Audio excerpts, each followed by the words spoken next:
Doctor Jorge Enrique, cordial saludo. Doctor José Andrés, muy buenas tardes.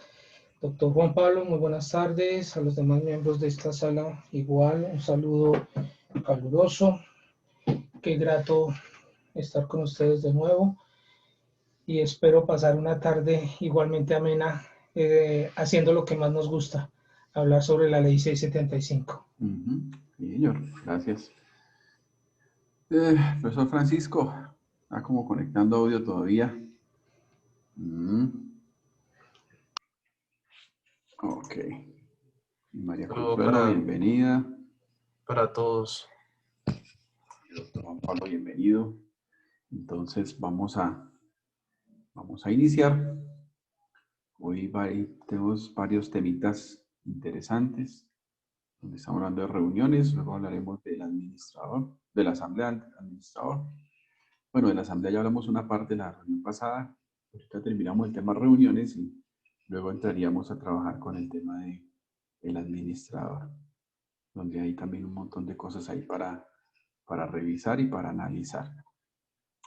Bueno, voy a permitirme entonces compartir la pantalla y vamos a analizar.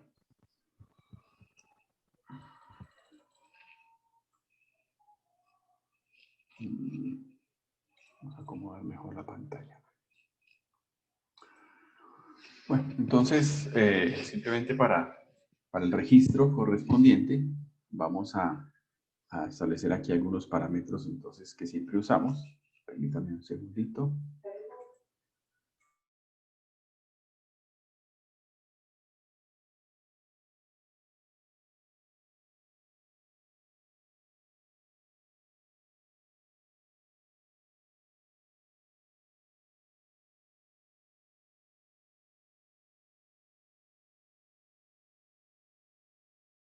Ok, entonces seguimos. Entonces, primera columna, ya sabemos, ley 675, segunda columna, proyecto de ley, y tercera columna, las propuestas que podamos tener al respecto. Bien. Profesor Francisco, bienvenido, cordial saludo. Buenas tardes, doctor Bermúdez, y a todos los asistentes. Cordial salud. Bienvenido, bienvenido. Gracias. Y también se está conectando Sofía Jiménez de Medellín. Bienvenida, doctora Sofía. Hola, ¿cómo estás? Bien. Bueno, estamos entonces. Artículo 48, reuniones. Y entonces dice, la Asamblea General, así como la multijunta, en el caso de agrupaciones de lotes, se reunirá ordinariamente por lo menos una vez al año en la fecha señalada en el reglamento de propia horizontal y en silencio de esto entre los 3 meses siguientes al vencimiento de cada periodo presupuestal con el fin de examinar la situación general de la persona jurídica, efectuar los nombramientos cuya elección le corresponda, considerar y aprobar las cuentas del último ejercicio y presupuesto para el siguiente año. La convocatoria la efectuará el administrador con una antelación no inferior a 15 días calendario y se reunirá de forma extraordinaria cuando las necesidades imprevistas o urgentes de la propiedad horizontal así lo ameriten por convocatoria del administrador, del revisor fiscal o de un número plural, el Consejo de Administración del revisor fiscal o de un número plural de propietarios de bienes privados que representen por lo menos la quinta parte del coeficiente de copropiedad. Entonces es muy similar, excepto pues los cambios que ya hemos hablado siempre, que ponen el tema de multijunta y el tema de la propiedad horizontal, hablando del régimen. Y suman entonces, a menos que el reglamento de propiedad horizontal mencione otra cosa, las reuniones extraordinarias se convocarán con una antelación mínima de 10 días calendario. Bueno, esto resuelve algo que era un problema en la ley 675. Y era, se daban tiempos para las asambleas ordinarias, pero no se daban tiempos de convocatoria para las asambleas de tipo extraordinario. Aquí están proponiendo una antelación mínima de 10 días calendario. No sé si tengan algún comentario con eso o si les parece que es adecuado que esté bien así.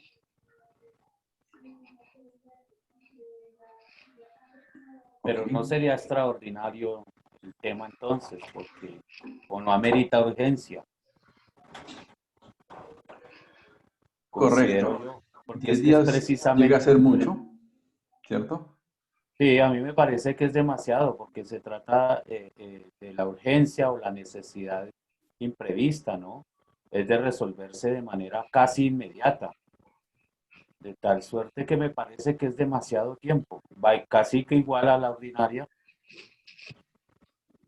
¿Y cuál sería Entonces, la a propuesta? mí me parece prudente por aquel tiempo de que la asistencia de los asambleístas, poder de pronto organizar una agenda para atender el llamado, a atender la convocatoria, me parece prudente entre 3 días a 5 días más o menos. Y eso todavía tengo la duda, porque es que se trata de algo extraordinario, un imprevisto.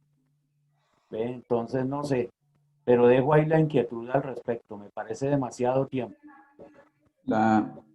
Digamos que la otra cosa es que lo que pasa, a mí lo que me preocupa es que hay copropiedades que son demasiado grandes.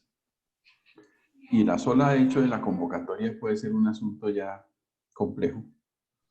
Y darle el tiempo a las personas que puedan ajustarse, agendarse y estar presentes puede ser una situación. Puede ser un asunto, digamos, de urgencia o emergencia, pero también habría que entender que no siempre las personas están en la casa disponibles para una asamblea. Normalmente debe haber un tiempo en el cual las personas puedan acomodar sus agendas de tal manera que puedan estar. Entonces, es un asunto que sí, claro, yo también entiendo el tema de la urgencia y la emergencia, pero Porque también es entonces, importante que sería difícil a veces para el mismo administrador solo hacer una convocatoria tan masiva en ciertos claro, casos. doctor Bermúdez, pero también nos pondría entonces en mirar qué es lo extraordinario, qué es lo urgente, lo imprevisto, para poder entonces direccionar cuántos días, ¿ve? Precisamente por el tamaño al que aduce su merced. Entonces, claro, es entendible, es apenas lógico y entendible de que una copropiedad grande, hablamos de 400 unidades hacia arriba, ¿sí? Pues es un tanto complejo, en eso le doy toda la razón, pero entonces en ese aspecto o en ese contexto mejor, lo podríamos entonces, tocaría definir, se me hace a mí, definir entonces qué sería lo urgente, qué sería lo imprevisto, para mirar hasta dónde sí convocan o no convocan a una extraordinaria en ese sentido, ¿verdad? De todas maneras, habrá que analizarse un poco más a fondo porque pues 10 días ya casi igual a la ordinaria, entonces no tendría Sí. sentido. Yo Doctor pensaría que lo podemos manejar Bermúdez, tal. Sí, Sofía, adelante. es que mira que en la ley 675 se mencionaban 5 días, Sí, pero no podíamos contar ni el día de la asamblea ni el día de la convocatoria. Entonces teníamos 7. Prácticamente 7. estamos en ese mismo rango de tiempo. Pues lo Cinco que pasa días, es que dice la ley. lo que pasa es que lo tomaba uno por asimilación del Código de Comercio, donde hablaba de una antelación mínimo de 5 días calendario. Ah, pero no la ley, es el Más la Código ley de Comercio. 675 no, como tal, nunca la citó. Sí, Yo propongo que efectivamente 10 días puede llegar a ser mucho y, y podemos hablar de una antelación mínima de 5 días calendario. ¿Qué quiere decir mínima de 5 días? Es si alguien considera que necesita más tiempo para poder convocarlo, puede hacerlo. Pero no más, no más, o sea, no menos de 5 días, o sea, no 4, no 3, no 2, no 1. Usted, doctor José Andrés, usted dice que como mínimo, estamos hablando de lo mínimo, serían 10 días. No, no, no, yo no digo eso. Es lo que dice el proyecto. El proyecto dice 15 días reuniones. No, no, En las no. ordinarias se está hablando de 10 días calendario. Estamos El hablando de las proyecto, reuniones extraordinarias. sí. Y las El pro- extraordinarias, de acuerdo al proyecto, está diciendo que se convocarán con una antelación mínima de 10 días calendario. Ujú. Entonces, lo que estamos viendo es que en la ley C-75 como tal, no se mencionaban los días para una asamblea de tipo extraordinario.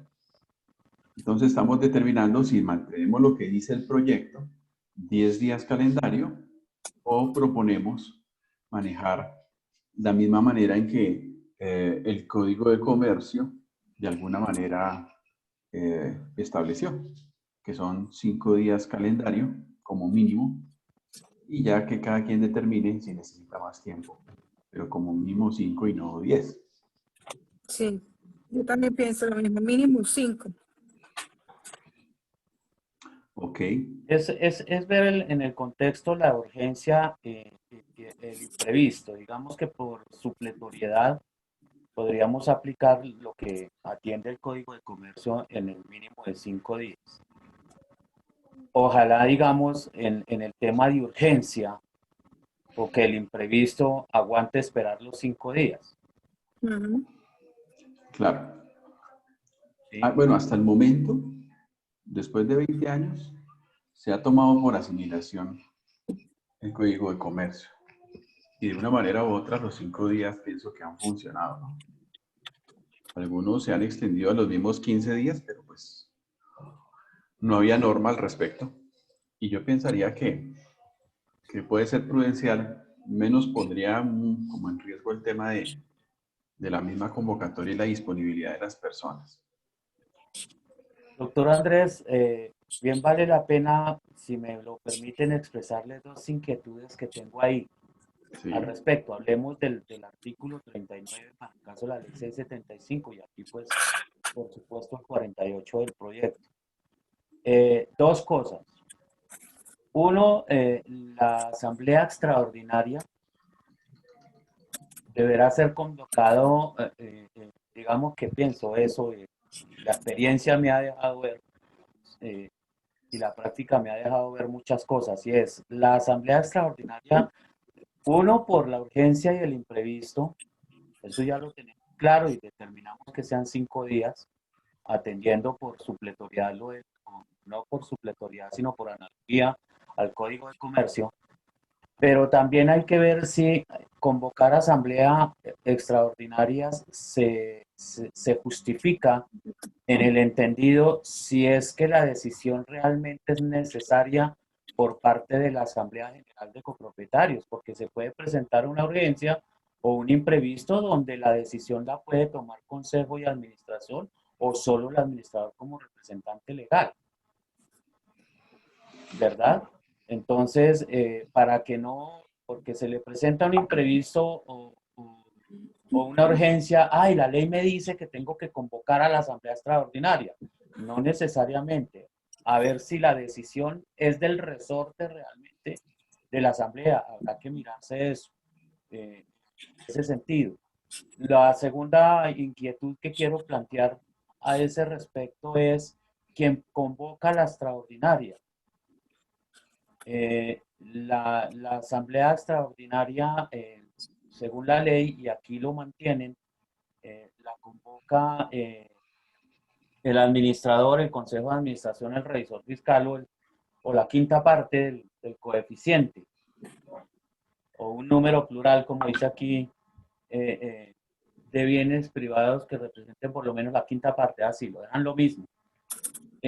Ahí había habido una disyuntiva, y lo digo, vuelvo por la experiencia, he asesorado algunos casos que como se les da competencia a varios, a 4 en este caso, de convocar, he asesorado algunos conjuntos donde se presentan incluso hasta 3 convocatorias. ¿A quién le hacemos caso? ¿Quién es el que tiene la verdad para la convocatoria? ¿Quién tiene la facultad? ¿Quién tiene la competencia? En ese sentido, no sería bueno, lo dejo a disposición, pero es inquietudes que tengo al respecto, que bien vale la pena comentarlos, es realmente se le da la competencia a todos, o el único competente según las funciones que hasta el momento le otorga la ley 675 al administrador como representante legal es el único con facultad para convocar a la asamblea.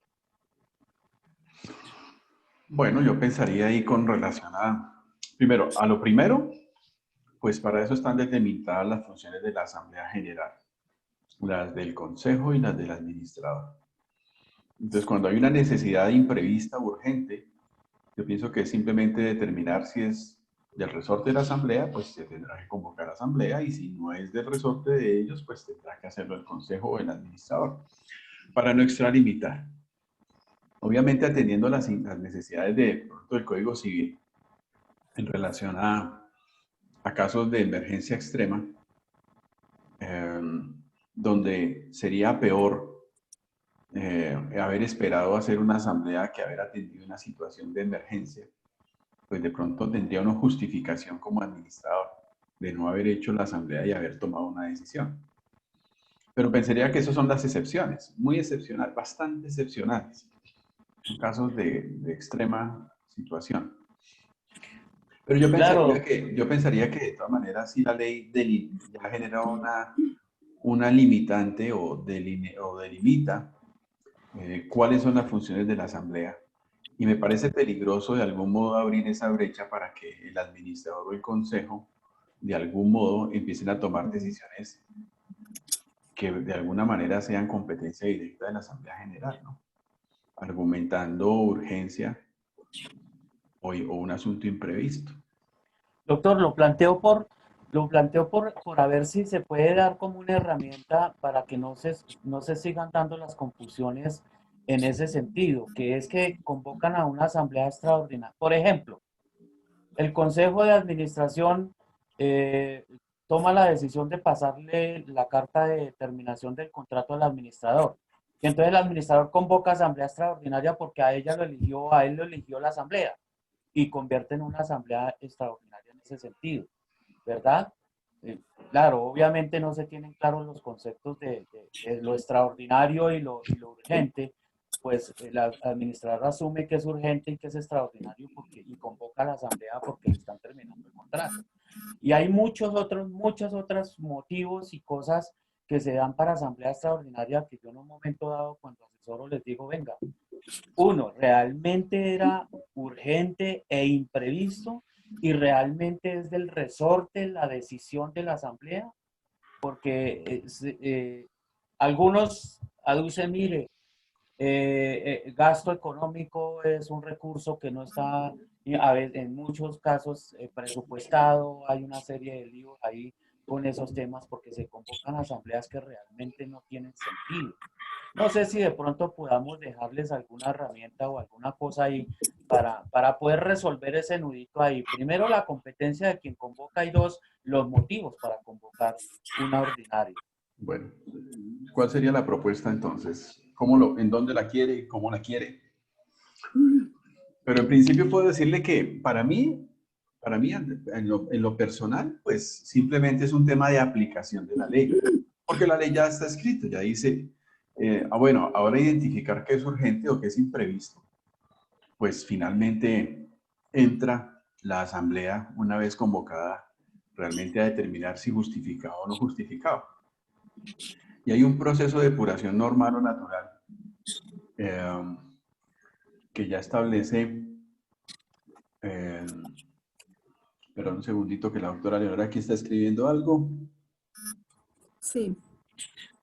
Bueno, que sale en 15 minutos, está en una conciliación. Bueno, ojalá las conciliaciones fueran de 15 minutos. Bueno, entonces, no sé, pienso yo, ¿no? Pienso yo. Y ahora, si tiene, profesor Francisco, un texto o algo para incluirlo, lo incluimos. En lo personal, Lo estoy tratando de consolidar. Téngalo ahí como tarea, póngase en su tiempito, que quede bien redactado y luego nos pasa algo al respecto. Pero como le digo, en lo personal me parece que es un tema más de aplicación de la ley, más que cualquier otra cosa, porque ya está establecido. Si las funciones de una asamblea está determinado Además, si los tipos de asambleas es ordinario, si es extraordinario, y si es un asunto imprevisto, si es un asunto urgente. Y naturalmente la asamblea podrá determinar si justifica o no ir a una asamblea, teniendo en cuenta de que vale la pena, es un tema imprevisto, un tema urgente. Pero bueno, estamos atentos y dispuestos En esa parte, recibir ahí. doctor, de acuerdo. En el tema de la competencia para convocatoria de la ordinaria, a mí me parece que sí se debe dejar ahí siguiendo el conducto regular. O sea, que el revisor, el consejo y la quinta parte no convoquen directamente, sino lo hagan por el conducto regular. Quien tiene la competencia es el representante legal, ¿no le parece? Para lo ordinario es claro que solamente... Para la extraordinaria. A mí me parece complejo el tema extraordinario porque cuando el administrador no hace bien su tarea, alguien tiene que convocarla. Si yo soy un administrador que estoy tapando algo, no quiero que se sepa algo, no quiero que aprueben algo, no quiero que se vea algo, entonces no convoco. Pero debían haber las constancias, que no acató la solicitud. Bueno, pues yo pensaría que ahí el revisor, por ser un órgano de control, tiene toda facultad de convocar cuando él considere necesario, porque es un ente que no está sujeto ni al administrador ni al revisor fiscal. Entonces, a mí me parece, en lo personal, difícil que tanto el revisor fiscal como el consejo de administración tengan que acudir al administrador para determinar si convocan o no a la asamblea. En algunos casos, inclusive donde no hay administrador, pues simplemente el consejo podría hacerlo y no tendría que estar sujeto a que haya o no un administrador. A ver, ¿qué sería el ideal? El ideal obviamente siempre es que estén de acuerdo los entes y convoquen. Pero yo pensaría que la facultad que tiene el revisor fiscal de convocar, además de que es traída de los entes comerciales, digamos que la legislación anterior, que es la misma comercial, mantiene esa figura. En lo personal me preocuparía quitar esa figura realmente y dejar todo subordinado a que extraordinariamente solo lo haga el revisor fiscal. Ahora también veo... No, doctor. Perdón, Doctor, que lo haga no solo el estoy administrador. no estoy diciendo eso, no estoy diciendo que los quiten a ellos, bien pueden No, hacerlo, sino que pero tienen deben que... hacerlo por intermedio, es decir, soliciten convocar, un ejemplo, el revisor fiscal ve la necesidad y la urgencia de reunir a la asamblea para informarle o contarle cualquier cosa o resolver algo.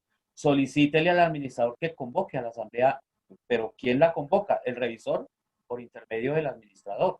Eso es lo que estoy diciendo, no más, que use el conducto regular. Porque por eso es que ya entiendo. porque es que por eso es que se ven dos convocatorias. Y va el administrador y le rompe la convocatoria al revisor fiscal y el revisor fiscal se desquita rompiéndole la convocatoria al administrador o al consejo. Es que eso se ha visto. Y lo que quiero es que utilicen el conducto regular. Es decir, el consejo de administración decide que sí, que hay que convocar a la asamblea extraordinaria para contarle los líos y nos voy a resolver lo que está sucediendo. No convoque directamente porque está desconociendo al representante legal. Use el conducto regular. Señor administrador, por escrito. Señor administrador, por favor, requerimos que por favor se convoque extraordinariamente a la asamblea para tratar el siguiente orden del día. Listo, eso es. Pero lo que yo pienso es que, ok, ya le entiendo un poco mejor. Pero realmente quien convoca es el que...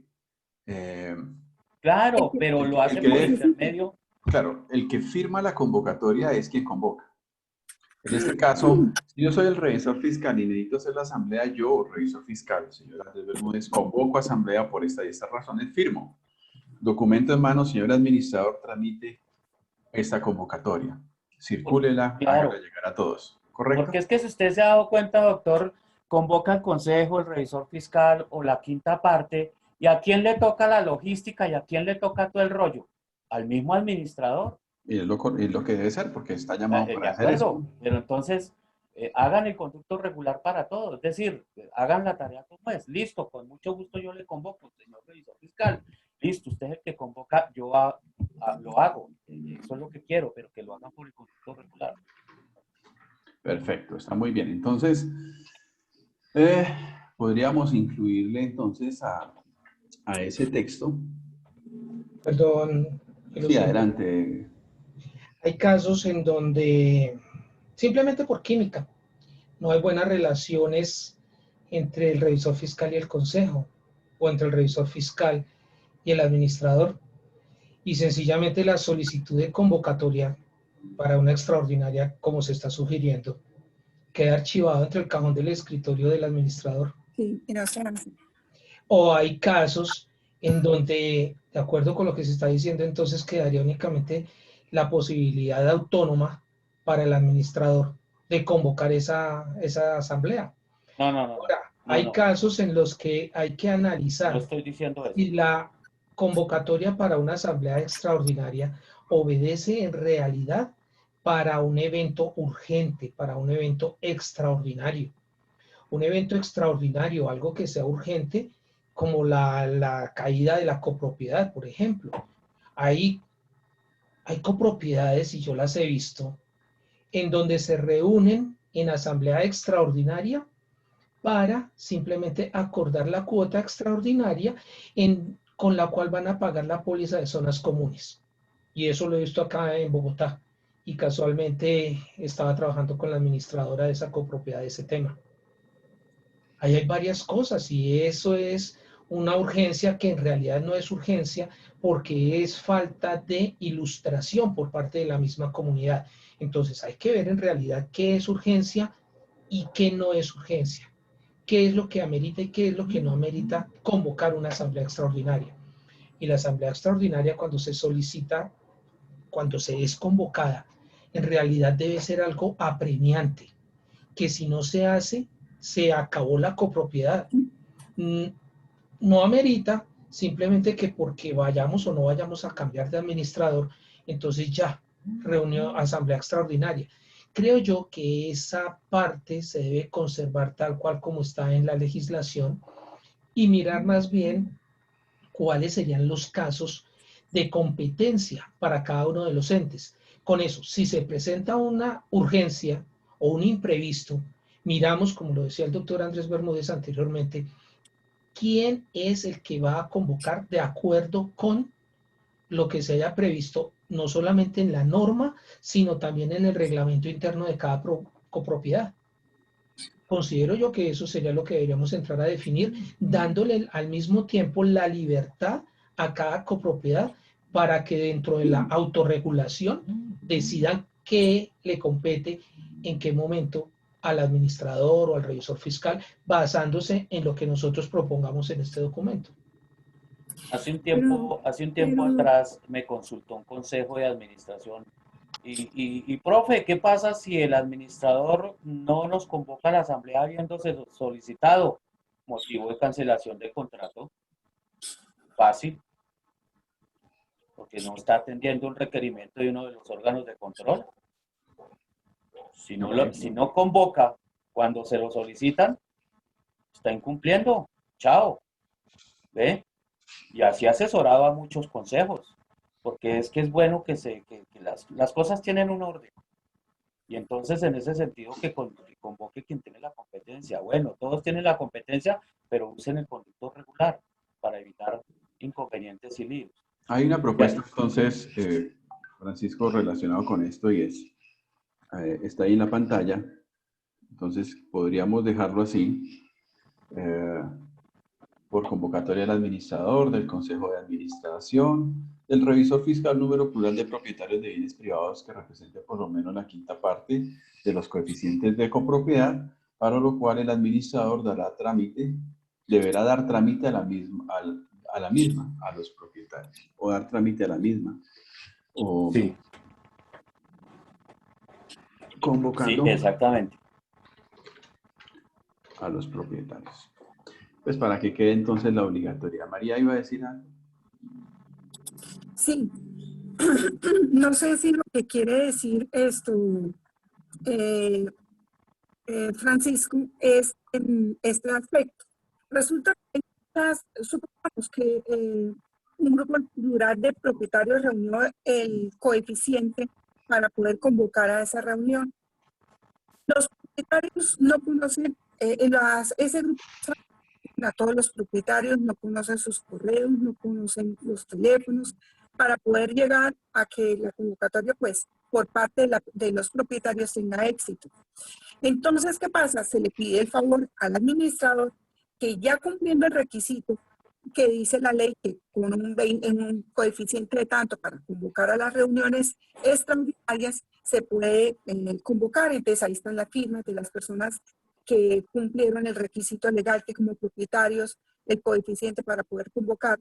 Y la administradora pues simplemente no convoca porque dice que no es la obligación de ella dar a conocer la comunicación, que es cada uno, si fue el grupo de propietarios, pues que ellos convoquen, busquen quiénes son los propietarios y manden las convocatorias. O en otra oportunidad es un juzgador el revisor fiscal el que se le presentó el problema y muchas veces comienzan a obstaculizar para que el revisor fiscal no pueda convocar. Otras veces se presenta el administrador, entonces convoca al consejo y al administrador no le permiten ingresar ni siquiera conjunto ni nada, o sea, lo echaron y paré de contar. Yo lo que tengo conocimiento es que si el administrador fue elegido por la asamblea, es la misma asamblea la que lo tiene que despedir. No puede tomarse pues esa atribución el consejo porque fue elegido por ese órgano. Cuando es elegido por el consejo le puede dar por terminado el contrato en cualquier momento. Es un contrato de prestación, así desafortunadamente está. Y por eso hoy en día se ve que a la gran mayoría de administradores, cuando quiere el consejo echarlo, lo echa y pare de contar. Esa parte que dice Francisco, en la cual se cumpla con todos los requisitos, sea el revisor, sea el consejo, sea el grupo de propietarios con el coeficiente que dice la ley para reunir, para poder convocar y que a través del administrador se envíen las convocatorias. Correcto, ya quedó ahí incorporado entonces. Ok. Muy bien. Jorge Enrique entonces mencionaba sobre el hecho de preguntar un poco, clarificar, y también Francisco mencionaba sobre el tema de necesidades imprevistas o urgentes. Con relación entonces a ese tema, la ley simplemente dijo, solo es extraordinaria si es una situación imprevista o urgente. ¿Qué se entiende por imprevisto? Pues simplemente algo que no fue previsto. No fue previsto en una asamblea anterior. Por lo tanto, toca tratarlo, porque no se pensó. Y urgente, porque es un tema de inmediatez. A mí me parece que están claros y definidos las características o las condiciones. Yo pienso que el hecho de que uno convoque y el otro lo haga al tiempo, yo no sé hasta qué punto realmente definir en la ley quién haría o quién convoca lo urgente o quién convoca lo importante. No, porque es que en las tres áreas pensaría yo que tanto en el administrador como en el consejo, como en el revisor fiscal, en su propia órbita o en su propio universo, digamos que tendrían estas dos alternativas de acuerdo a la necesidad. Me parece que parametrizarlo más podría llegar a ser más complejo porque puede ser una limitante. Pues yo sugiero que manejemos el tema ahí como está y ahondar más puede ser un poco más difícil. De por sí el hecho de que no tomen en cuenta los parámetros es simplemente no porque no esté escrito, sino simplemente porque no quieren revisar la norma o no quieren someterse a ella o no la tuvieron en cuenta para convocar. Y pues sí, varias asambleas que he tenido la oportunidad de iniciar acciones podemos entender y fácilmente uno puede mostrar cuando no es algo imprevisto ni urgente para haber convocado. Entonces pensaría que los mecanismos están dados ahí, si les parece. Y venido a ver, doctor Bermúdez, la gran mayoría, por no decir todas las asambleas extraordinarias, no tienen fundamento de ser extraordinarias. Bueno, precisamente por eso.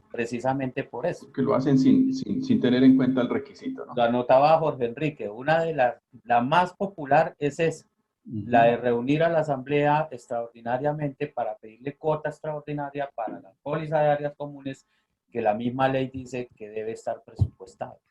¿Ve? Y hay mil cosas así por la misma línea. Entonces, pero es un tema más de aplicación de la norma. ¿cierto? de interpretación de la norma. Eso es complicado. Porque simplemente no la tienen en cuenta al momento de atenderla. Y luego está el parágrafo 1, en amarillo están los ajustes. Toda convocatoria será mediante comunicación enviada a cada uno de los propietarios de los bienes de dominio particular de la propiedad horizontal o a los representantes de la multijunta, según el caso, a la última dirección registrada por los mismos o al correo electrónico suministrado para tal efecto. Bueno, además de la multijunta y el tema propiedad horizontal, incorporan el tema de o al correo electrónico suministrado para tal efecto. Es interesante que el correo electrónico en sí, cuando la ley 675 salió, no era una herramienta muy común, poco usada. De hecho, sí existía, pero no era el común. Pero lo que está ocurriendo también actualmente es que el correo electrónico está empezando a dejar de usarse. Entonces, casi que pasaría lo mismo en unos añitos, que ya los archivos y todo ya los mandan hasta por WhatsApp y ni siquiera uno el correo electrónico manda, porque ya sabe que el correo electrónico no lo revisan a diario. Entonces, yo pensaría que como propuesta con relación a ese parágrafo, yo simplemente pondría dirección física o virtual, registrada por los mismos. Entonces ya la persona mirará si es una dirección de correo, si es una dirección a través de un WhatsApp, o eso, a la fuente virtual o física que se tenga registrada. Para no hacer mención específica del correo electrónico, como si no es física, es al correo electrónico, y eliminamos la posibilidad y si colocamos el medio que prevea el reglamento de la propiedad, de la copropiedad. El reglamento puede perder vigencia y lo que nos obligaría a reformar los reglamentos actualmente. Entonces, simplemente podríamos decir física o medio virtual, O como se dice registrada hoy en por los día, mismos. perdón que lo estaba interrumpiendo groseramente, doctor. Tranquilo. O como se dice en los juzgados, que las decisiones se comunicarán por un medio de amplia circulación, un medio escrito u oral de amplia circulación. Hoy en día, en las mayorías de las copropiedades tienen su página web, su grupo de Facebook, sus grupos de WhatsApp, aparte del clásico correo institucional. Entonces podríamos colocar ahí que se comunique por todos los medios de comunicación al alcance de la copropiedad. Esto estimularía la participación de la virtualidad. Yo puedo convocar mediante una reunión Zoom, por ejemplo, en este momento. Los invito a todos ustedes a la reunión del próximo jueves. Ya estamos convocados. No hay necesidad de hacer eso, ninguna otra comunicación. ¿Qué me preocupa de eso, doctor Enrique? Es el tema de la comprobación de la convocatoria. Usted sabe si hay una sola persona que no se entiende convocado, entonces puede generar nulidad en la misma asamblea. La constancia y la prueba es lo que puede proteger al administrador que efectivamente hubo la convocatoria. Entonces, no necesariamente por yo estar conectado, yo puedo decir, sí, está conectado en la reunión Zoom, pero estaba en el baño cuando hicieron la convocatoria, cuando hablaron de eso. Sí, o sea, pueden ser mil cosas. Eso sucede. Hay participantes que están de presencia, pero no en realidad están y lo otro es que si la persona tiene que determinar cuál es su medio. Exactamente. Por eso entonces, dejar la amplitud de la comunicación, de utilizar cualquiera de los canales de comunicación que estén al alcance de la copropiedad. De cada propietario. No los limitemos únicamente a una comunicación escrita, aunque sí es necesario que quede la prueba. Por supuesto.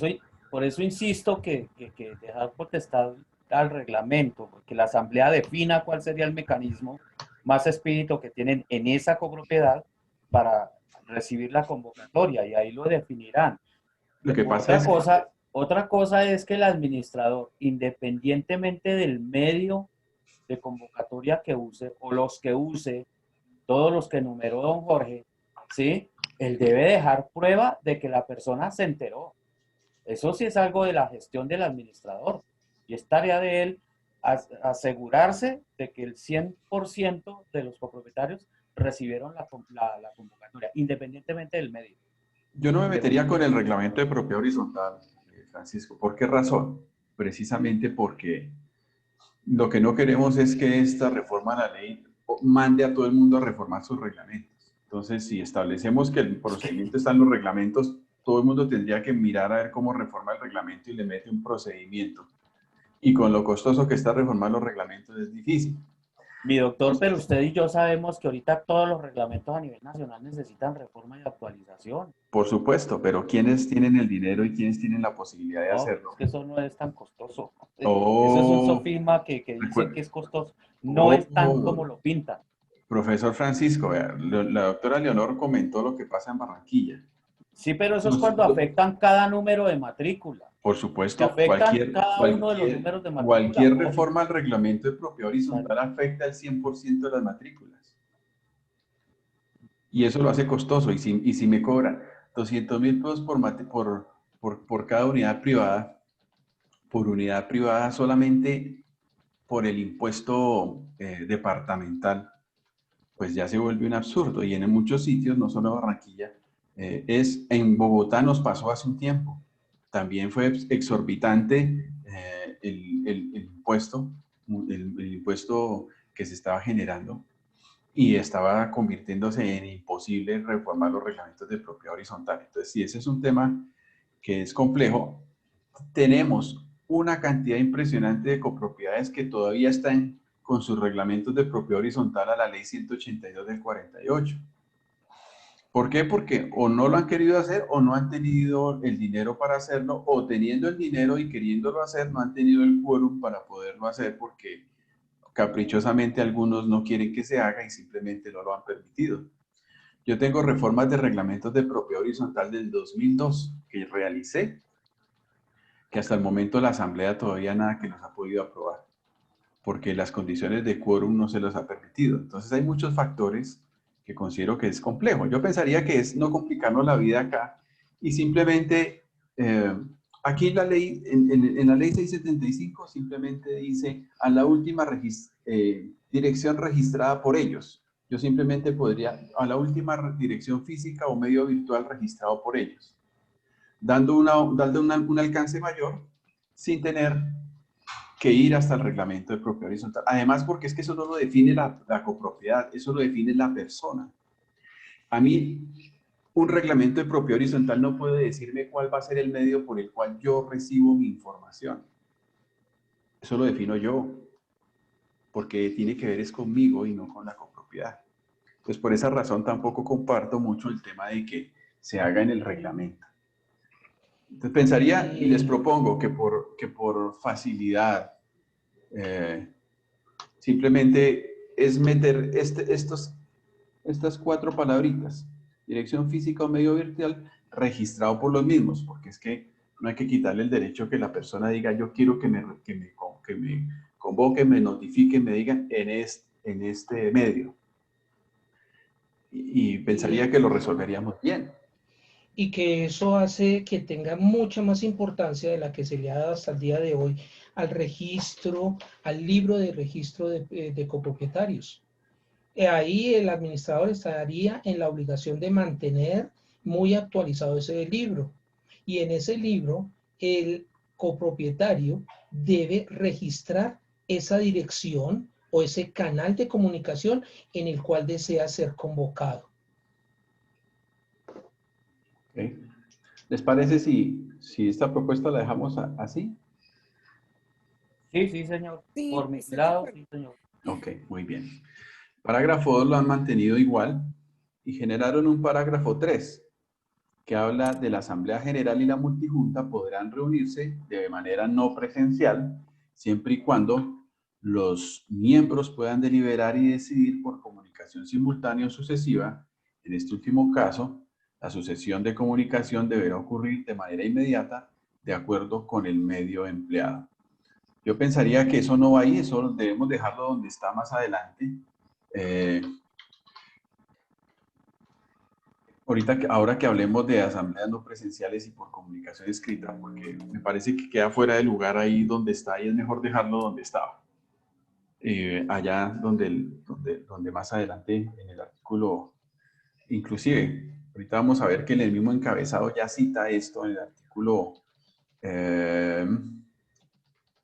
51 de la ley, ya lo menciona, de este proyecto. Entonces parece que además de que está repetido, me parece que no es necesario que vaya ahí. Hay un tema que dentro de reuniones es importante revisarlo y evaluarlo, que tiene que ver especialmente con asambleas sectoriales. Porque estamos hablando de que tenemos una cantidad de copropiedades donde les está siendo muy complejo, muy complicado reunirse en asamblea por la cantidad de propietarios. Además que no tienen ni siquiera un sitio donde albergar a tanta gente.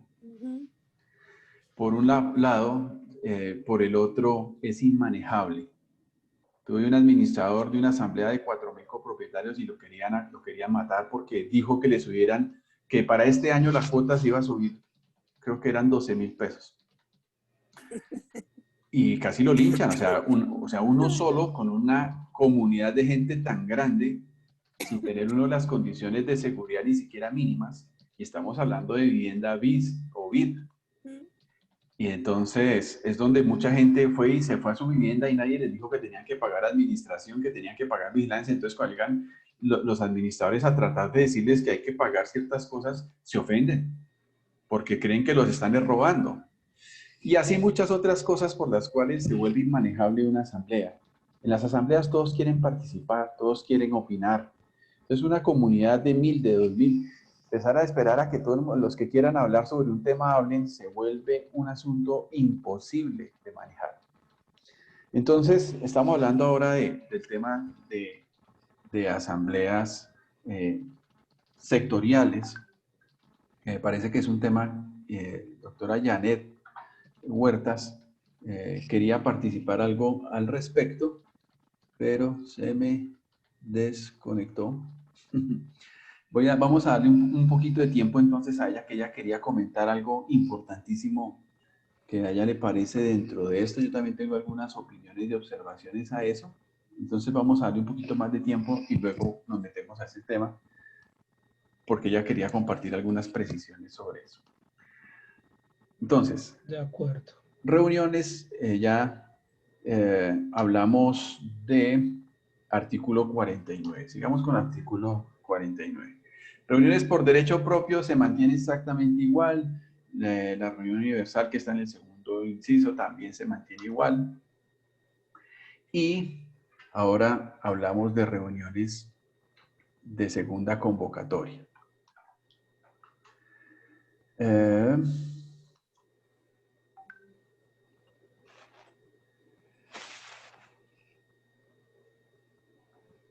Aquí está. En las reuniones de segunda convocatoria se mantiene tal cual, solo que insertaron el tema de multijuntas. Entonces es simplemente ajustarlo. Yo pensaría que debe mantenerse igual, a no ser que alguien tenga algo que agregar sobre reuniones de segunda convocatoria. El artículo lo está dejando tal cual igual. Simplemente dejarlo conforme al artículo 41 para quitarle esta terminología de multijuntas. Definitivamente la posición es que, o la propuesta es que desaparezca multijunta, ¿no? Total, así es. Perfecto. Correcto. Y luego viene reuniones no presenciales o virtuales, que incluyeron. Los copropietarios o sus representantes o delegados podrán realizar reuniones por medios telemáticos o por cualquier medio de comunicación siempre y cuando se garantice la comunicación simultánea o sucesiva y se pueda deliberar y decidir de conformidad con el quórum requerido para el respectivo caso. Cambios. Artículo 42 dice en la ley 675, siempre que ello se pueda aprobar, habrá reunión de la asamblea cuando por cualquier medio los propietarios de bienes privados o sus representantes o delegados puedan deliberar y decidir por comunicación simultánea o sucesiva de conformidad con el quórum requerido para el respectivo caso. En este último caso, la sucesión de comunicaciones deberá ocurrir de manera inmediata y de acuerdo con el medio empleado, de lo cual dará fe el revisor fiscal. Si estábamos hablando de interpretación, entonces cuando dice no presencial, podríamos estar hablando de la virtualidad o de la mixta incluso. Correcto. A mí, ¿qué me preocupa? Que le quitaron, siempre que con ellos se pueda, habrá reunión de asamblea general. Aquí simplemente eliminaron el tema de la asamblea general y simplemente los copropietarios representantes delegados podrán realizar reuniones. Pero ahí no me está diciendo asambleas. A mí me parece que es importantísimo que se mantenga el hecho de que es una asamblea lo que se van a reunir y no se elimine eso. Entonces, yo aquí tengo una propuestica para ustedes, que entonces manejar lo mismo que está en la ley 675 y hacer algunos anexos. Siempre que ello se pueda aprobar, habrá reunión de la asamblea general cuando por cualquier medio los propietarios de bienes privados o sus representantes o delegados puedan deliberar y decidir por comunicación simultánea o sucesiva de conformidad con el quórum establecido en la presente ley. Primero, para resolver el tema de lo que está pasando ahora con estas reuniones que dicen que es el quórum del 100%, que no es el 100%, entonces simplemente el quórum establecido en la presente ley.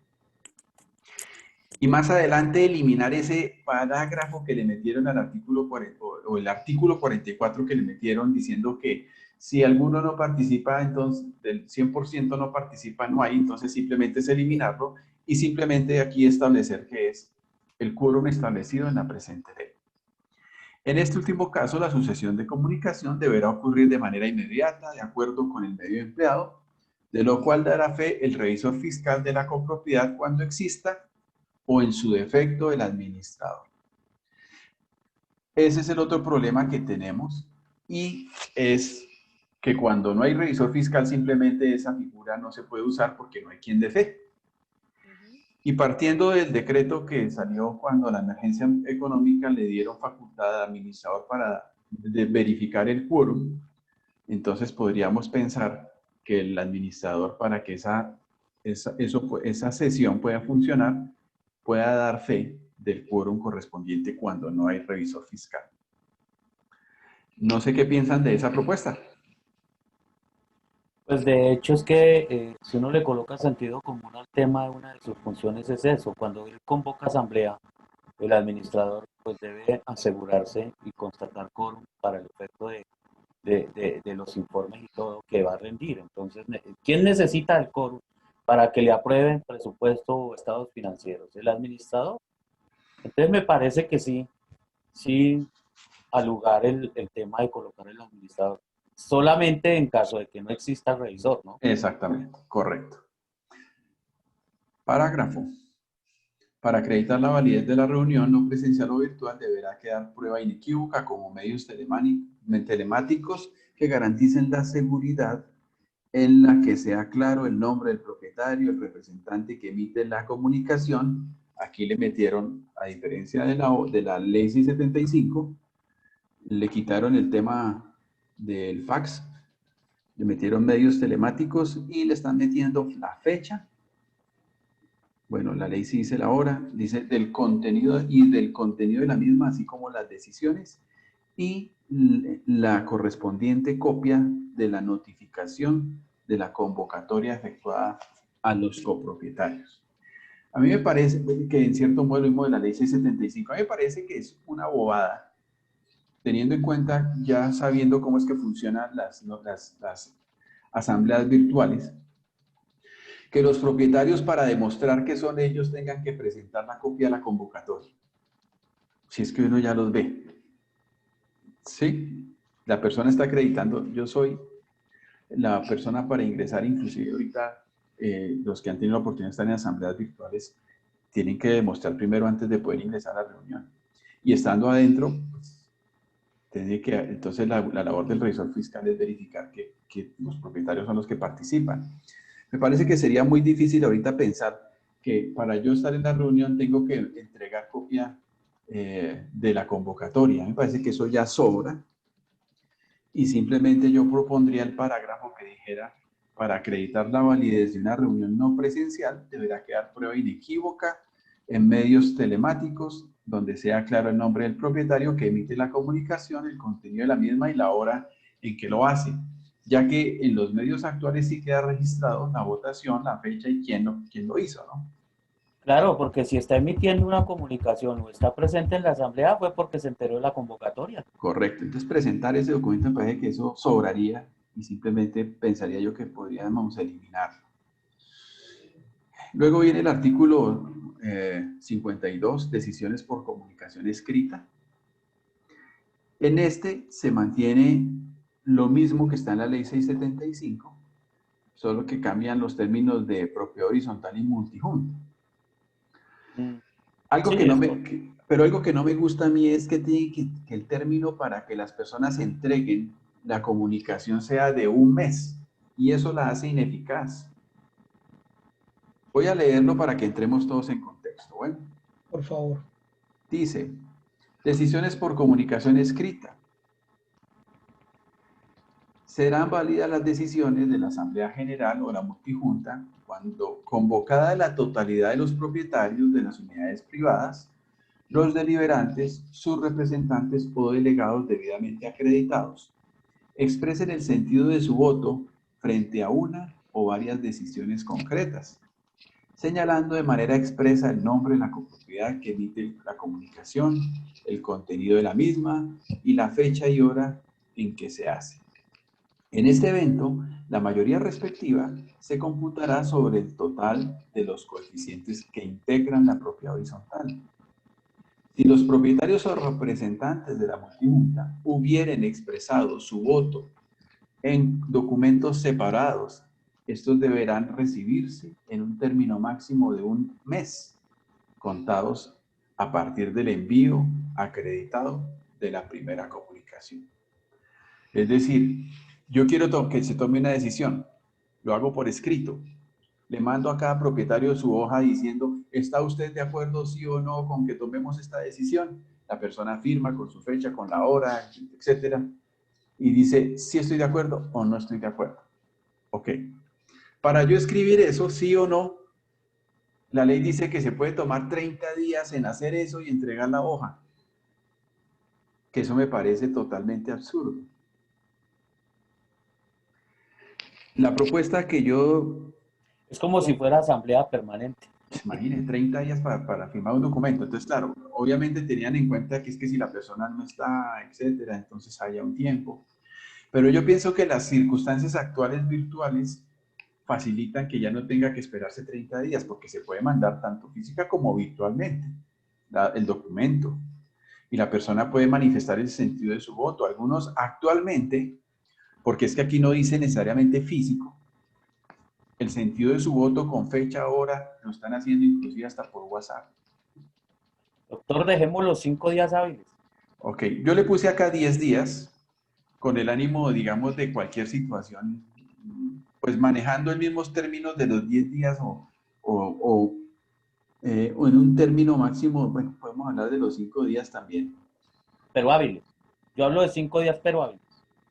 O dejemos los 10 calendarios. Bueno. O sea, por lo Sí. menos ya es ganancia 20 días. Sí, dejemos los 10 calendarios. Es que ya es ganancia, es que es demasiado. Y a veces se vuelve ineficaz esta herramienta precisamente porque toca esperar un mes. Y eso es lo triste, digamos, de eso. Reuniones, decisiones en reuniones no presenciales. En la ley 675, bueno, aquí eliminaron la primera parte de la ley 675 y yo pienso que está bien eliminarla, que dice, en los casos en que se refieren los artículos 42 y 43 precedentes, las decisiones adoptadas serán ineficaces cuando alguno de los propietarios no participe en la comunicación simultánea o sucesiva, o en la comunicación escrita expresada esta última dentro del término previsto en el artículo anterior. Ahí sí había un hierro. Eso fue lo que dañó, lo que puso en confusión todo el tema. Que para mí no era confuso, porque realmente esto se resolvía con el artículo 45. Pero no entra en discusión ahorita ese tema. Quórum. Correcto. Pero pero más abajo del quórum hablaba de que salvo las decisiones de disolución o liquidación de la propiedad horizontal, ninguna decisión requiere el 100%, dice el artículo 45, pero generó mucha confusión.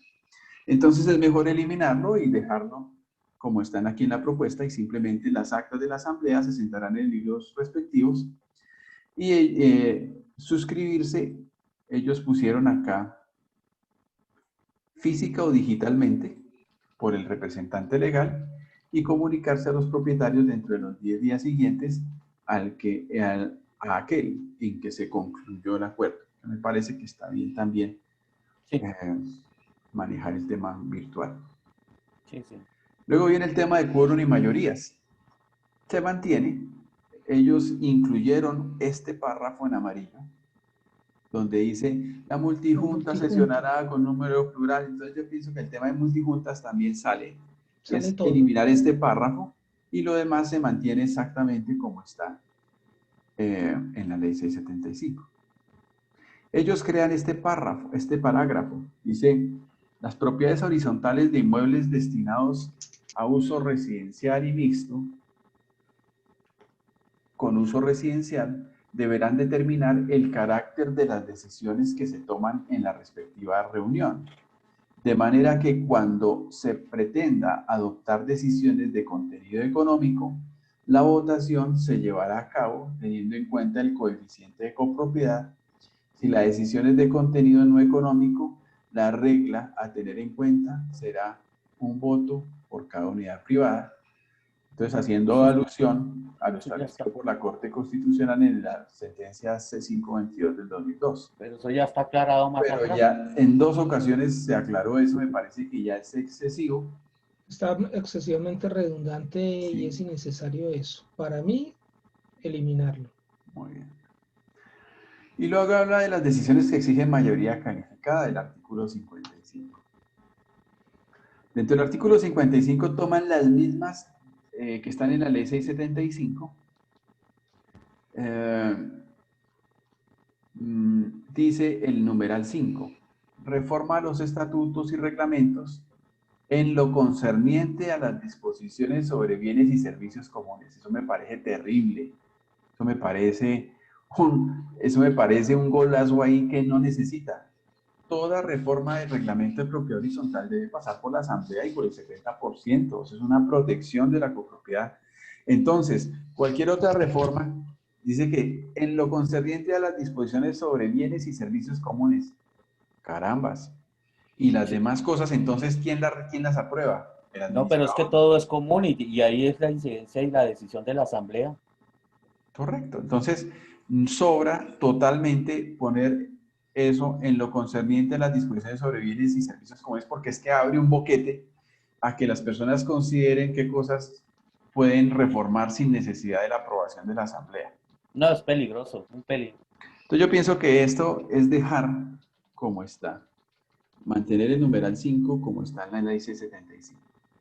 Y luego generan en el numeral 9, dice la prohibición de destinar las unidades privadas a vivienda turística. Vean cómo este proyecto es contradictorio.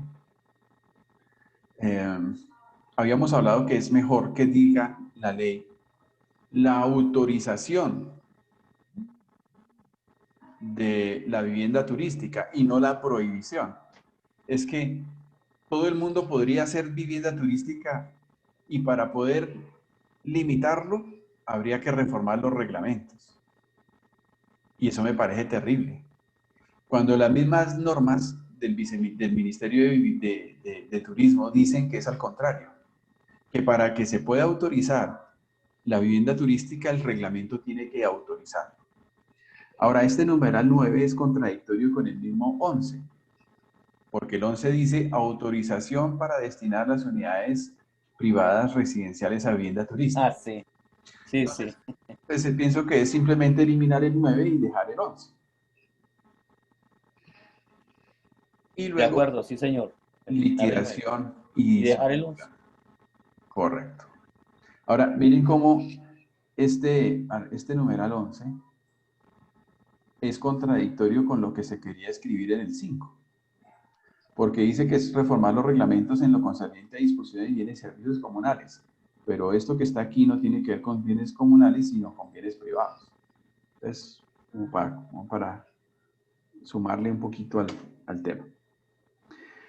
Viene el parágrafo, dice, las decisiones previstas en este artículo no podrán tomarse en reuniones no presenciales, ni en reuniones de segunda convocatoria, salvo que en este último caso se obtenga la mayoría exigida por esta ley, y en los eventos de caso fortuito o fuerza mayor que imposibiliten la presencialidad.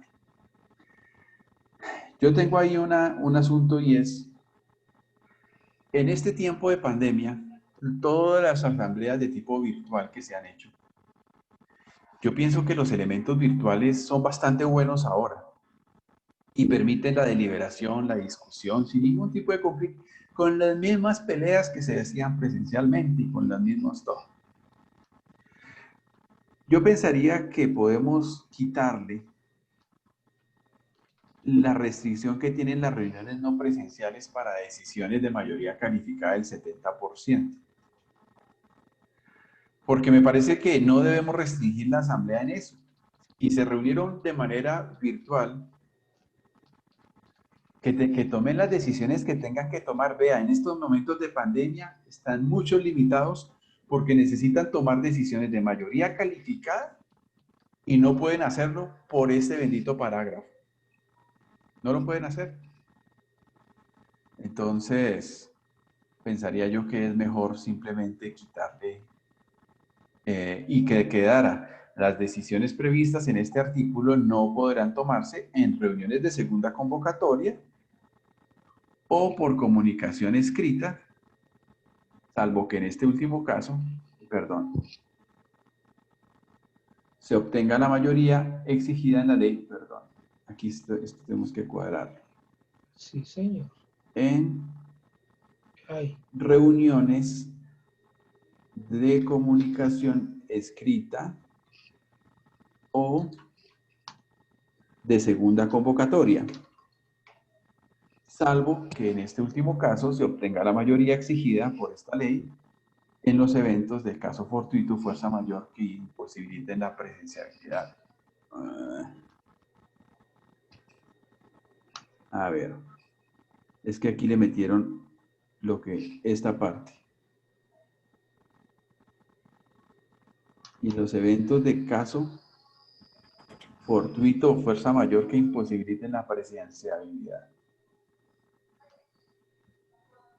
Sí, yo pensaría que simplemente al hacer este ajuste,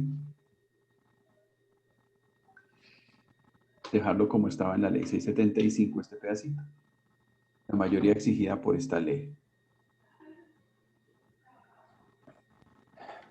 ¿Les parece bien si quitamos la restricción que tienen las asambleas no presenciales, las que hacemos por medios virtuales, para que ahí puedan tomar decisiones de mayoría calificada?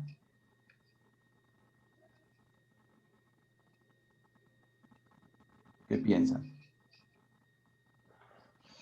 Es que eso de la calificación de la asamblea, de la decisión, es muy bueno y ha permitido que no se presenten mayores problemas. ¿Por qué? Porque la minoría se tiene que ajustar a lo que ya haya sido aprobado. Y si la mayoría es la que se equivoca, qué pena, pero todos llevan del pato. Pero pues es una mayoría calificada, ¿no? Sí, mayoría calificada. Por eso considero, y con el debido respeto a ustedes, deberíamos dejar esa parte así como está. Aunque signifique de pronto en algunos momentos, como hoy en día, un palito en la rueda para desarrollar algunas reuniones. No, aquí lo que no estoy diciendo es que se quite la mayoría calificada. Aquí lo que yo estoy proponiendo es que las decisiones de mayoría calificada se puedan tomar, si tienen el quórum calificado, en una reunión virtual. O sea, obviamente lo calificado es lo calificado y tiene que mantenerse. Sí. Pero es que actualmente hay muchas copropiedades que necesitan tomar decisiones calificadas. hacen su asamblea virtual. Tienen el quórum sobrado, el 80, etcétera. Pero como en el parágrafo dice que no se pueden tomar en esas reuniones decisiones virtuales, en esas reuniones virtuales no se pueden tomar decisiones calificadas, no están logrando resolver cosas que tienen que resolver. Entonces mi propuesta es precisamente esa, que las decisiones mayoría cualificada se puedan tomar no solamente presencialmente, sino que también virtualmente se puedan tomar decisiones calificadas, de mayoría calificada. Es lo que yo estoy proponiendo en este momento. Sí, resuelve ese problema. Y vea que la misma pandemia nos enseñó a utilizar ese mecanismo, entonces no podemos amarrar. Hay una emergencia, hablando de asambleas extraordinarias, y hay una emergencia que dice, bueno, hay que tomar una decisión que nos obliga o nos exige, mejor, tener el quórum calificado.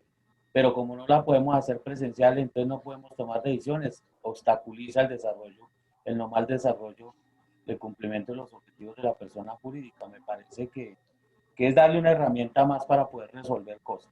Ok. Aunque miremos la sentencia que dice que echa la ley, echa la trampa. Anteriormente se estaba hablando que hay personas que están presentes de pantalla, pero no presentes efectivamente dentro de la reunión. Dejan su pantalla y hasta luego. Sí, pero si al momento de la votación Habría que verificar. no hay mayoría por parte calificada, no se toma la decisión. No, y que ahí habría que verificar, por ejemplo, por parte del revisor fiscal, prácticamente 1 a 1 la presencia de cada uno de los votantes. Bueno, la virtualidad da esa facilidad ahora en algunas asambleas que he asistido virtuales, y ahorita por la tecnología facilita, digamos, constatar un quórum en un momento dado para una decisión. Ahorita eso, esas plataformas da la facilidad de constatar un quórum cuantas veces sea necesario. Muy bien. El artículo 56 habla de las actas. Y dice, las decisiones de la asamblea y la multijunta será constar en actas firmadas por el presidente y el secretario de la misma, y en las cuales deberá indicarse si es ordinaria o extraordinaria la forma de la convocatoria, el orden del día, el nombre y calidad de los asistentes, su unidad privada, su respectivo coeficiente y los votos emitidos en cada caso. Hasta ahí es exactamente igual con la ley 675, quitándolo de las multijuntas, ¿no?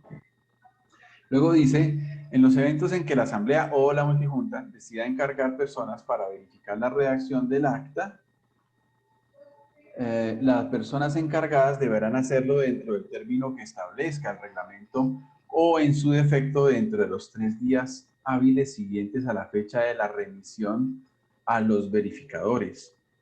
En caso de no emitir un concepto frente a la misma en el término previsto, se entenderá que se avala su contenido. Dentro de un lapso no superior a 10 días hábiles contados a partir de la fecha de la reunión, el administrador deberá poner a disposición de los propietarios de las unidades privadas que integran la propiedad horizontal o de los representantes de la agrupación copia completa del texto del acta en el lugar determinado como sede de administración e informar tal situación a cada uno de los propietarios o representantes en cada caso. En el libro de actas se dejará constancia sobre la fecha y lugar de la publicación. ¿Qué cambios hay acá? Están cambiándole el tiempo que tenía. No la revisan en 20 días, ahora no lo hacen en 3 días. Exactamente. Bueno, a mí me parece, pero aquí hay un tema contradictorio. Aquí le están diciendo 3 días desde la fecha en que la recibe. Y ahora están diciendo que entre un lapso no superior a 10 días hábiles, contados a partir de la fecha de la reunión, el administrador pone a disposición de los propietarios el acta. Eso está suelto. Pues una cosa es que el administrador tiene 10 días nomás para poner a disposición el acta, y otra cosa es que la comisión tenga 3 días desde el momento en que la recibe. Ahora, ¿qué decía en la ley 675? La ley 675 habla de 20 días. En los eventos en que la Asamblea decida encargar personas para verificar la redacción del acta, las personas encargadas deberán hacerlo dentro del término que establezca el reglamento, en su defecto, dentro de los 20 días hábiles siguientes a la fecha de la respectiva reunión. Es decir, ese es el tope. En la otra está dejando libre, Sí. porque no dice cuánto es el tope, porque está diciendo 3 días después de que la Si recibe. se Pero demoran en ya la recibe entregársela 20 días o 30 un mes, días, pues, 2 pues meses, el término 3 empieza a meses. correr desde ahí. Correcto. Y luego dice, dentro de un lapso no superior a 20 días hábiles, contados a partir de la fecha de la reunión, el administrador deberá poner a disposición de los propietarios del edificio conjunto copia completa del texto. Entonces, aquí ellos están reduciendo el término de 20 días que tenía la comisión a 3 días y el término de 20 días para publicar el acta a 10 días. Básicamente son 2 tiempos difíciles. Yo Pero es que la pensaría... comisión, doctor, qué pena, la comisión, perdón, las personas verificadoras que verifican la redacción del acta, bueno, en ese evento están sujetos, por eso es peligroso ese término, porque dice que a la fecha de la remisión, ¿no?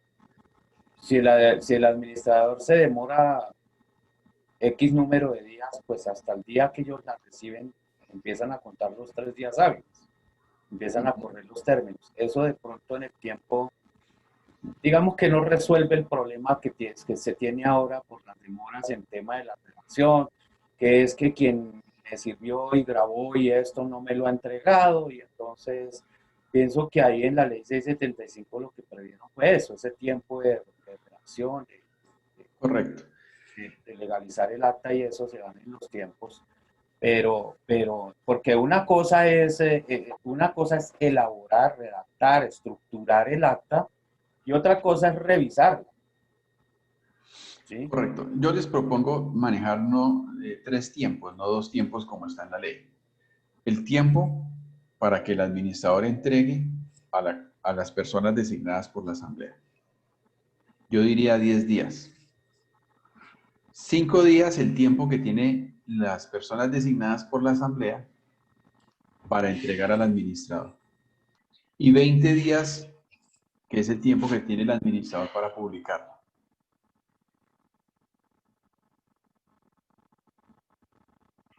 O sea, ese tiempo se convierte uniendo los tres en 30 días.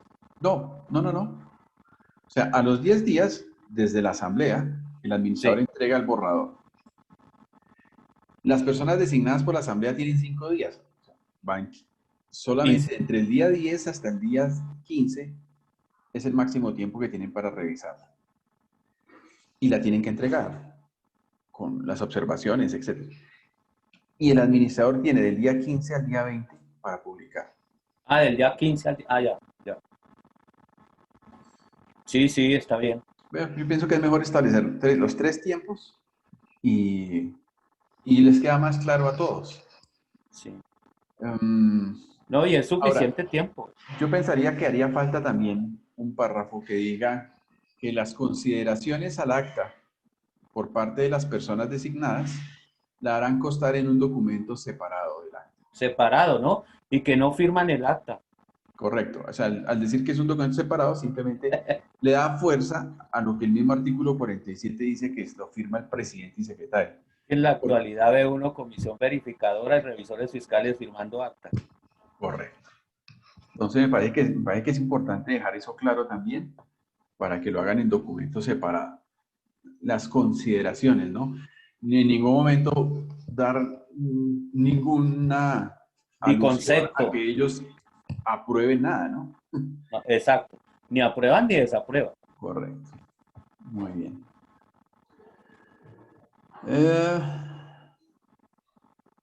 Y luego escribieron acá: la copia del acta debidamente suscrita será prueba suficiente de los hechos que consten en ella, mientras no se demuestre la falsedad de la copia o del acta. El administrador deberá entregar copia del acta a quien se la solicite. Hasta ahí es igual con la ley 675. Pero luego ahí dice, si no lo hiciere, el presidente o secretario de la asamblea o multijunta deberá certificar las decisiones tomadas en la respectiva sesión. Y me parece un tema un poco confuso, tal vez. Es decir, el administrador tiene que entregar copia del acta a quien se la pide. Pero si el administrador no la quiere entregar, entonces la persona le toca ir a donde el presidente o el secretario de la asamblea para que me certifiquen las decisiones.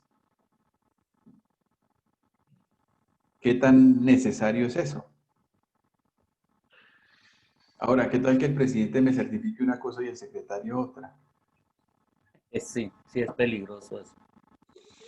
Yo no sé qué tan necesario realmente es ese párrafo que no. metieron ahí. Bueno, es un proyecto, pero de todas maneras, teniendo en cuenta las funciones que están establecidas en el 51 de la ley 675, eso es responsabilidad y estricto cumplimiento en las funciones del administrador entregado.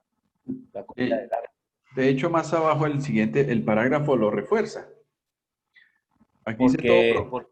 Porque es que la responsabilidad del presidente y secretario es elaboración, presidir y elaborar el acta y firmarla y entregarla. Esa es la función. Correcto. El parágrafo dice todo propietario, y aquí incluyeron o representante de las unidades privadas de la agrupación, a quien se le niegue la entrega de copia del acta, podrá acudir en reclamación ante el alcalde municipal o distrital o su delegado, quien a su vez ordenará la entrega de la copia solicitada so pena de sanción de carácter policivo. Entonces a mí me parece muy complicado que la persona que solicita el acta lo pongan a ir a buscar quién era el presidente y el secretario para que por favor le certifique, sabiendo de que si acude directamente al alcalde, el mismo administrador puede tener una sanción de carácter policivo. Sí. Yo quisiera ahí incluir algo y es hacer extensiva la sanción policiva, porque es que muchas veces la no entrega del acta no es porque el administrador no quiera, sino porque el presidente o el secretario no la han firmado. A mí me gustaría hacer extensiva esa responsabilidad de la firma del acta, o sea, esa responsabilidad a quienes firman a quien por causa de quienes firman el acta no se pueda entregar. Entonces habría que complementar ahí en el parágrafo la responsabilidad tanto del presidente como del secretario. Correcto, porque es que yo lo he visto ya en muchos sitios y la persona se presta y se hace nombrar allá en la asamblea y se vuelve el presidente de la asamblea y después dice, no, es que yo no voy a firmar.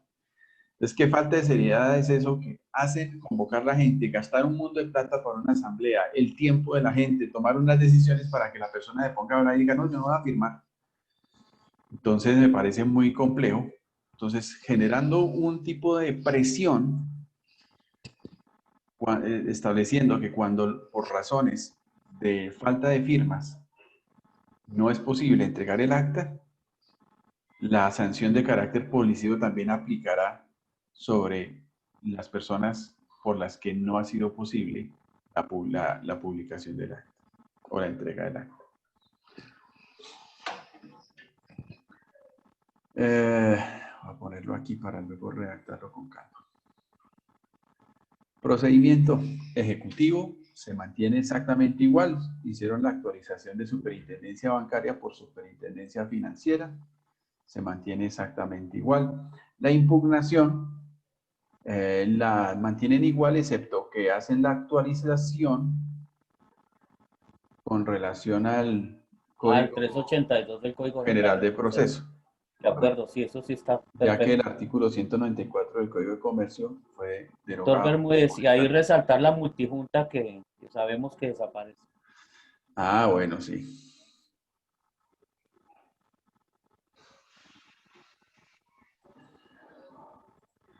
Correcto. Bueno, a ver, la impugnación solo podrá intentarse entre los 2 meses siguientes a la fecha de la comunicación o publicación. Mire, esto es contradictorio.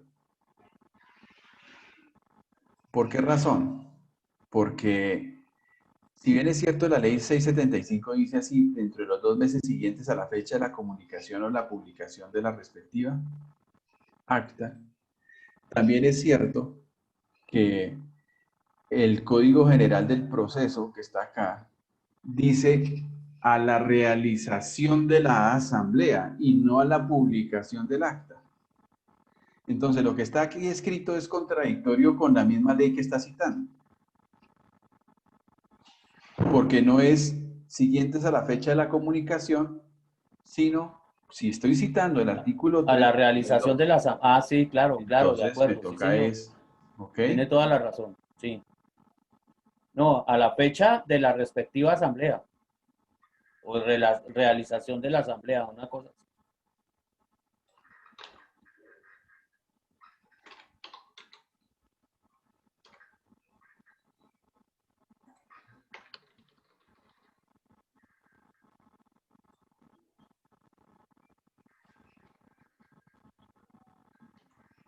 En los términos señalados. Tal cual. Ok. Muy bien. El parágrafo es igual, que habla de, para que se exceptúa las disposiciones contenidas en el presente artículo, las disposiciones de la Asamblea General por medio de la cual se impongan sanciones por incumplimiento de obligaciones no pecuniarias, que se regirán por lo dispuesto en el capítulo segundo, el título 7 de la presente ley. Bien, vamos a ver si la doctora Leonora, ella quería hablar y la doctora Janet sobre el tema. Ah, ok. Ok, la doctora Janet me está diciendo que no va a poder acompañarnos a hacer el comentario que quería hacer porque se le presentó una situación. Y la doctora Leonor sigue seguramente todavía. Yo sé que esas consideraciones no son de 15 minutos. Eso se alarga. 15 minutos colombianos. No, eso se alarga, esas conciliaciones, cosa seria. Bueno. Bueno.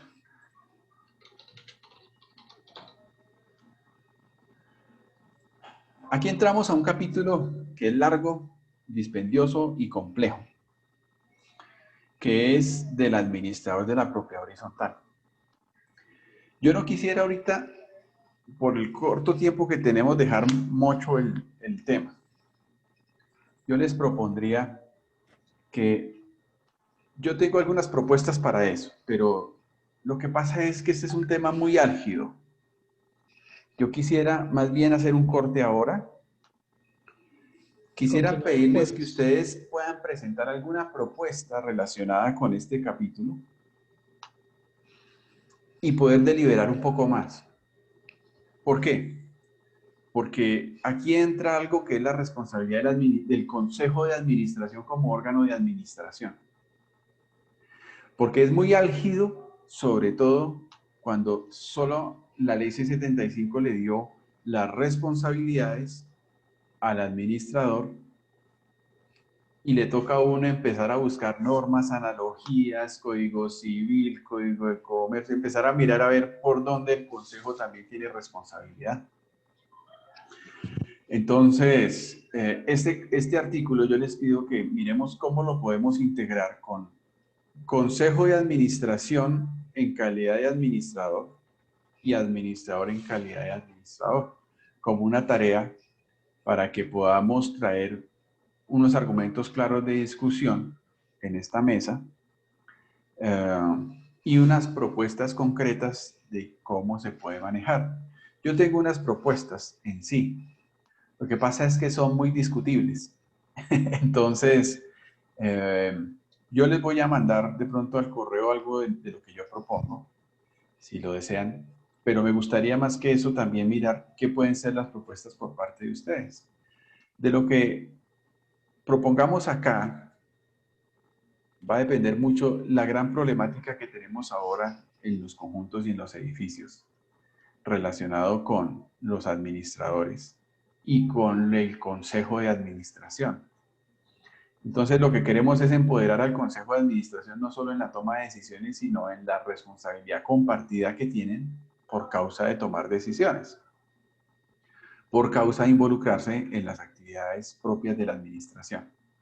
Entonces, yo les quisiera decir que en este momento hagamos una pausa acá y preparemos este capítulo de manera individual para enriquecer específicamente ya la discusión en nuestra próxima sesión. ¿Les parece?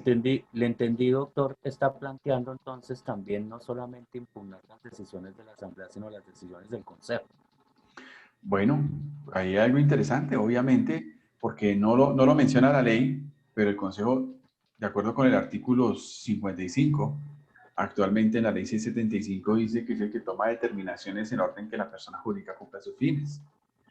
Y muchas decisiones quedan en las actas, ¿no? Entonces, por analogía, uno dice, claro, así como se impugna una decisión de una asamblea, en el Consejo también. Pues eso es un tema interesante que también podríamos empezar a tratar. Entonces, vamos a tomar, la próxima semana hablaremos, el viernes, el jueves, hablaremos de Consejo de Administración y de Administrador, y vamos a mirar cómo podemos delimitar bien esas funciones y dejar claras las responsabilidades, de tal manera de que podamos de algún modo dar una propuesta que minimice el impacto que actualmente están teniendo los consejos y el administrador. ¿Les parece? Sí, sí, está bien. Sí, perfecto. Muy bien. Bueno, entonces nos vemos el jueves. Un abrazo Listo, a todos. señor. Gracias por estar. Doctor Juan Gracias. Pablo, mil gracias por estar ahí, sacar de su tiempo, acompañarnos. Nos vemos entonces. Hasta pronto, María Consuelo. Hasta pronto para todos. Chao, Jorge. Besitos, que Dios los La doctora no bendiga. alcanzó a llegar. La doctora no alcanzó a llegar en los 15 minutos que decía. No, pero yo la estoy viendo en pantalla. Sí, pero sin audio. Eso está en la audiencia. Él emocionado porque como la vez pasada por ahí, tal cual pidió, entonces ella tuvo miedo de volver acá a la sala porque uy, no, ahora sí, mejor dicho. Bueno, pues, chao.